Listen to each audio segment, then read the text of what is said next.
অনেকেই নিজেদের জীবন নিয়ে ব্যস্ত থাকে, কিন্তু কিছু মানুষ থাকে যারা নিজের যন্ত্রণাকে শক্তিতে রূপান্তর করে, শুধু নিজের জন্য নয়, অন্যদের জীবন গড়ার জন্য। এই পর্বে সেই অভির গল্প, যে নিজের থেকেও বড় হয়ে উঠেছে। সাফল্যের পর অভি এখন কর্পোরেট চাকরিতে সফল। একটি ভালো বাড়ি, একটি স্কুটার এবং পরিবারের মুখে হাসি।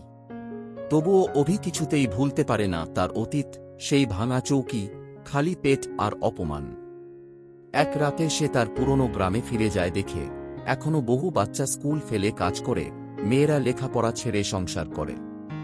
সেই রাতে অভি ঠিক করে, আমি শুধু নিজের জীবনে নয়, এই সমাজেও আলো আনব।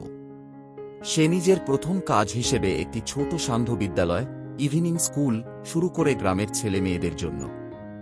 নিজের পয়সায় 20টা চেয়ার, একটা ব্ল্যাকবোর্ড আর 15টা বই কিনে শুরু করে সে। শুরুতে কেউ আসত না। একদিন একটি ছোট্ট মেয়ে, রিনি, স্কুল শেষে কাজ সেরে এসে অভির ক্লাসে বসে। তার চোখে ছিল আগ্রহ। দেখতে দেখতে 1 মাসে অভির ক্লাসে আসে 35 জন বাচ্চা। লোকেরা মজা করত, বলত, চাকরি করেই তো চলছিলে ভালো, সমাজসেবা করে কি হবে? অভি শুধু মুচকি হেসে বলত, একটা অভির জন্য যদি 100টা রিনি স্বপ্ন দেখতে শেখে, তাহলে তো আমি জিতেই গেছি। 2 বছর পর অভির উদ্যোগে গ্রামে 3টি পড়ার কেন্দ্র তৈরি হয়। একটি মেয়ে কলেজে ভর্তি হয় স্কলারশিপে, আরেকজন ছেলে চাকরি পায়। এবার অভিকে ডাকা হয় শহরের এক বড় মঞ্চে, যেখানে সে বলে, আমাকে বলা হয়েছিল আমি পারবো না, আজ আমি শুধু পেরেছি না, আমি প্রমাণ করেছি, সফল হওয়া মানে শুধু নিজের জীবন বদলানো নয়, অন্যের জীবনকেও ছুঁয়ে যাওয়া। একটি ক্যামেরা ঘোরে অভির সান্ধ্য বিদ্যালয়ের চারপাশে। ছোট ছোট বাচ্চারা পড়ছে, হাসছে, স্বপ্ন আঁকছে।